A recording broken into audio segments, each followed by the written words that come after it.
60 million years ago, before the first ape ever climbed a tree, this canyon already had a king, TITANOBOA. 50 feet, 80 feet, the largest predator to walk, crawl, or coil across this earth. Not a monster, not a myth, a fact. Carbon dated, bone measured, written into the fossil record of this planet in golden scales the size of your hand. It had never lost.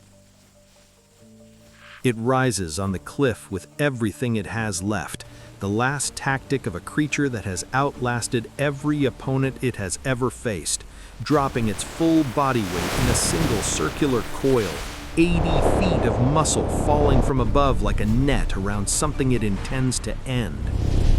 Kong catches it, both arms up, the full weight of the coil landing in his hands above his head, held, not dropped, held. The sound you hear is the sound of something refusing to be finished.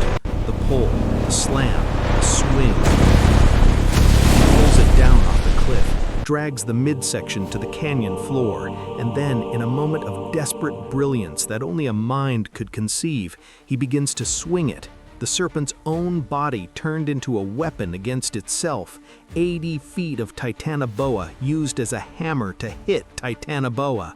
The cliff cracks where the body lands. The head finds his wrist. The jaws close. The pain is real. You can hear it in the sound he makes, but the hands do not open. He holds through the bite with the absolute conviction of a creature that understands, somewhere below language, that this is the moment. This is the only moment. Let go here and there is no second chance. His free hand reaches the neck, closes behind the jaw. Now he has both. The stretch, the jaw opening, lightning. He pulls in both directions simultaneously, the bitten wrist drawing back, the neck grip pulling forward, and the jaw begins to open.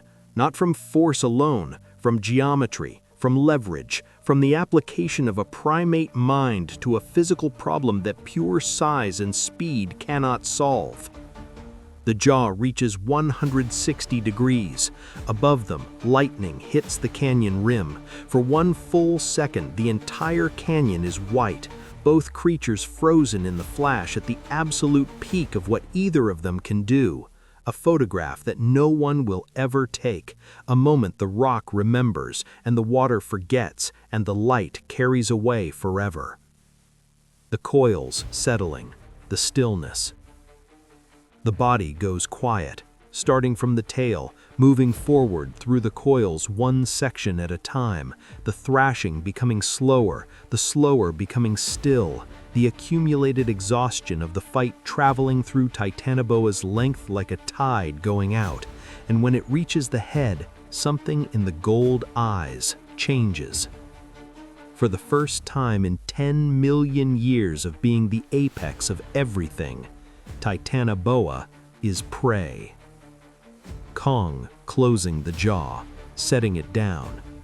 He doesn't break it, he closes it, slowly, with both hands, the controlled dominance of choosing restraint when destruction is available, a gesture that only intelligence can make. He carries the head to the cliff base, he sets it down, he takes 3 steps back, he maintains eye contact through all of it. The message is older than language. I could, I choose not to. He climbs back up the cliff into the returning morning light. He stands on the rim, and he beats his chest 3 times, slow, deliberate, final, each beat filling the canyon below like a stone dropped in deep water. Then the roar, his voice and its echo creating a duet that rolls the full length of the canyon, returns from the far wall, returns again, his sound filling the space that he has claimed with his body and his endurance and his refusal to release. TITANOBOA slides into the lake and descends. The water closes over it without a ripple. Somewhere in the deep where the light doesn't reach, it coils, it heals, it remains sovereign of what it has always been sovereign of. 2 kings, 1 canyon, a permanent understanding between them. The canyon still stands, one waterfall where there were two. The handprint is still in the cliff, 4 finger impressions, 6 inches deep in solid sandstone. 60 million years of wind have softened them, but they are there.